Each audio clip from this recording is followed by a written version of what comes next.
जय श्री राम सभी भक्तों को। जय माता की। फिर एक नई वीडियो के साथ हाजिर हो गए हैं और आज की जो हमारी वीडियो है इसमें आप बताइए कि प्रेतों की ताकत को कैसे कम करें। अपने घर के अंदर जो प्रेत हैं, जो हमारे घर को परेशान कर रहे हैं, परिवार को परेशान कर रहे हैं, उन प्रेतों की ताकत को कम करने का कोई आइडिया बताइए। तो आज की वीडियो इसी विषय पे है, अंत तक बने रहना, तभी आपको सारी वीडियो समझ में आएगी। अगर वीडियो अच्छी लगती है तो लाइक करें, शेयर करें, कमेंट करें।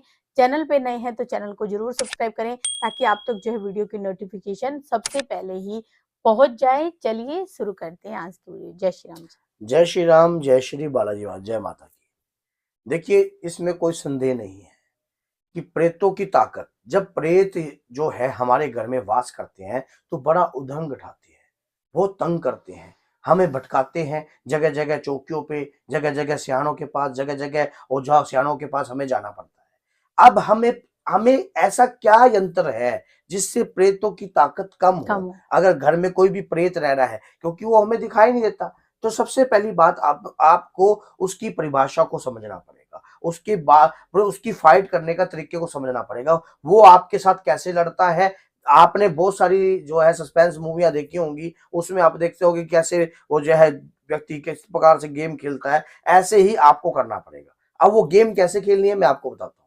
सबसे पहली बात, जब भी कोई प्रेत होती है, जो कोई प्रेत होता है या कोई भी चुड़ैल, मसानी, डाकनी, शाकनी, जो भी घर में अगर आपके घर में वास कर रही है, तो उसमें क्या से आपको समझना है। देखिए, पंच तत्व से शरीर का निर्माण होता है और पंच तत्व जो है अपनी अपनी जगह जाकर मिल जाए तो वो जो है आदमी का मानो संहार हो जाता है। समझ गए? तो संहार जो है, मोक्ष तो वो होता है कि अगर आत्मा ही खत्म हो जाए, परमात्मा के चरणों में विलीन हो जाए, शरीर का संहार हो जाता है, मानो शरीर विलीन हो जाता है हमारा। अब क्या करना होता है? सबसे बड़ी बात ये होती है कि हम जो घर में पूजा पाठ करते हैं, उन्होंने कलेश ठाना है किसी के सिर पे। मान लीजिए अगर आपकी पत्नी, आप इस चैनल इस वीडियो को देख रही है, तो आपके पति के शरीर पर अगर कोई नेगेटिव एनर्जी है, दारू पी रही है, कुछ भी कर रही है, तो आप घर में पूजा करते हो, वो कलेश ठाती है, गलत कार्य करते हैं। तो आपको कैसे समझना है? आपको ये करना है, अपने घर के अंदर आपने अपनी सास या किसी से जो भी बात करनी है, बाहर जाके करनी है, घर के अंदर नहीं करनी। और कुछ बातें अपने पति को बता के नहीं करनी। अगर कोई उनके शरीर पर प्रेत रह रहा है, आपको करना है कि हम ऐसा ऐसा काम घर के अंदर करते हैं, धीरे धीरे, स्टेप बाय स्टेप। अब आपको हनुमान चालीसा का जाप करना है। हनुमान चालीसा का जाप करना है, जल का लोटा रखना है और जल के लोटे का पूर्ण घर में छींटा मारना है।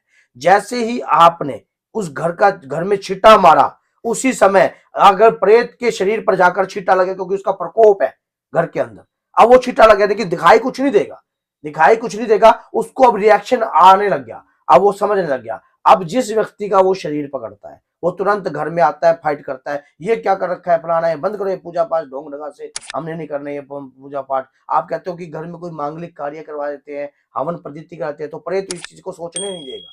वो तुरंत आपके साथ फाइट करने को तैयार रहेगा, लड़ाई करने की करेगा, किसी पत्नी के शरीर पर बैठेगा, किसी बच्चे के शरीर पर बैठेगा, तो वो घर के अंदर जो है तनाव युक्त जो है। मेरा एक सवाल और है कि क्या जब प्रेत घर में होता है तो त्योहारों के समय पे, जैसे बहुत सारे लोगों ने ये चीजें नोटिस की होगी कि हमारे घर में जब भी शुभ काम या त्योहार का कोई समय होता है तो उस समय भी लड़ाई तुरंत हो जाती है, तो ये भी क्या उसी चीज का संकेत होता है? ये उसी चीज का संकेत होता है, क्योंकि वो जो है घर में कोई भी मांगलिक कार्य जो है आपको करने नहीं देता। घर में मांगलिक कार्य के लिए और प्रतिबंध लगाता है, रोक लगाता है, क्योंकि उसके पास शरीर तो होता नहीं है। वो कभी किसका शरीर पकड़ रहा है, कभी किसका शरीर पकड़ रहा है, और वो पकड़ के क्या करता है, वो उसकी बुद्धि को मलिन करता है घर में। और जब मलिन करता है तो मलिन वो होता ही है। अब वो क्या बुद्धि करके तुरंत किसी के मुंह से गलत बात निकाल देता है। मानो देवरानी जेठानी बैठी है, घर में हवन का काम होना है, अब वो क्या है कि हवन के काम में वो कहेगा अभी इसको उनको पता होता है हमारे स्वभाव का, प्रेतों को इन बात का पता होता है हमारे स्वभाव क्या है। आपने उनकी शक्ति को कमजोर करने के लिए अपने मंत्रों का जाप लगातार बढ़ाइए, मंत्रों का जाप बढ़ाइए, पूजा पाठ बढ़ाइए, आप घबराए ना। पहले मतलब उनकी पहचान करनी पड़ेगी। हाँ, घर में पहचान मैंने आपको बताई है कि घर में जो अगर कलेह उठता है, आप जल का छिटा मारिए। पहचान करने के लिए मैंने बहुत सारी वीडियो बनाई है। अगर आपके घर में नकारात्मक ऊर्जा है, नेगेटिविटी है, तो कैसे पहचाने, उस पर वीडियो बनी है, वो देख लेना आप। अब मैं आपको बताता हूँ कि उसको, उसकी शक्तियों को कमजोर कैसे करना होता है। नाम की शक्ति चलानी है, घर में अपने प्रभु के नाम का सिमरन करना है, कंटिन्यू करना है। घर में उत्पात मच रहा है तो मचने दो, आप घबराओ ना। कई बार ऐसा होता है कि आपकी पूजा को भी कोई तंत्र विद्या के तहत प्रेत भेजा हुआ होता है, आपकी पूजा को बांध कर भी कार्य होता है। मान लो आप जितनी भी पूजा करते हो, आपके घर में कलह छिड़ जाता है, दुगना। समझ गए आप। कई बार ऐसा भी होता है कि आप कई स्थानों पर आपने अपने देवता का स्थान दे रखा होता है, लेकिन वहां बैठा प्रेत होता है, तो आप जब पूजा पाठ करते हो तो और भी ज्यादा कलेश होता है। तो ऐसे समय पर आपको अपने घर के अंदर क्या है, पूजा पाठ जो है हनुमान चालीसा की करनी चाहिए, बजरंग बाण की करनी चाहिए। अगर आपके घर में की पूजा बंधन में है तो बजरंग बाण की पूजा आप अपने घर के अंदर स्टार्ट कर दीजिए। जल का लोटा लीजिए और जल का लोटा लेकर उसके अंदर आपने क्या करना है, 3 लौंग डाल दीजिए बजरंग बाण पढ़ने के बाद। अब बजरंग बाण पढ़ने के बाद आपने 3 लौंग डाल दी, और डालने के बाद उसमें एक फूल लीजिए, फूल से अपने घर में छिट्टा मारिए। अपने घर में जैसे ही आप छिट्टा मारने लग जाओगे, उसी समय जो है वो जो बजरंग बाण का प्रकोप है वो उस प्रेत के ऊपर लगने लग जाएगा। वो प्रेत के ऊपर लगने लग जाए, लेकिन क्लेश बढ़ भी सकता है, लेकिन ये हारना नहीं है। अब जब आप बजरंग बाण का पाठ करोगे उसके बाद कम से कम 11 बार आप घंटी का जाप कीजिए, घंटी मान लो या खड़ताल बजाइए या कुछ भी जो है, हरे राम राम राम राम राम हरे हरे, हरे कृष्णा कृष्णा कृष्णा कृष्णा कृष्णा हरे हरे, अपने मंत्र का जाप कीजिए। इससे क्या होगा, उसकी ताकत जो है छिन्न होगी, वो घर में चिढ़ेगा। अब उसके बाद आपने शंख का नाद करना है। जब भी पूजा करते हो आप शंख का नाद जरूर कीजिए।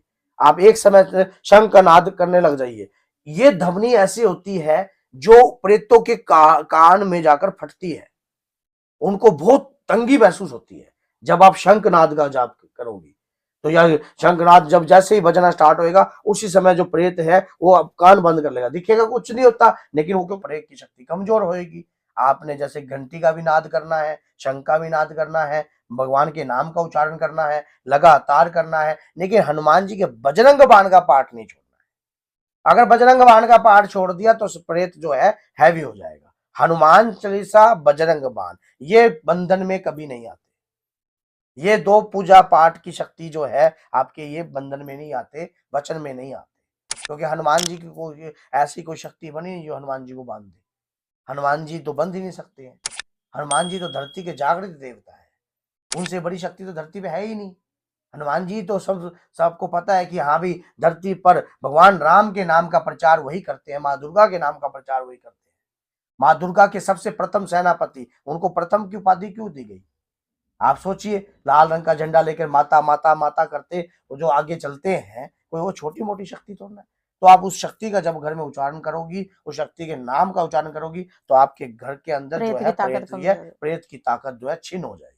धीरे धीरे, एकदम नहीं होती, धीरे धीरे धीरे, क्योंकि उसको प्रेत योनि का बल प्राप्त हुआ है, और धीरे धीरे उसकी ताकत जो है कमजोर होती जाएगी। तो बोलिए जय सीताराम, जय श्री बालाजी, जय माता।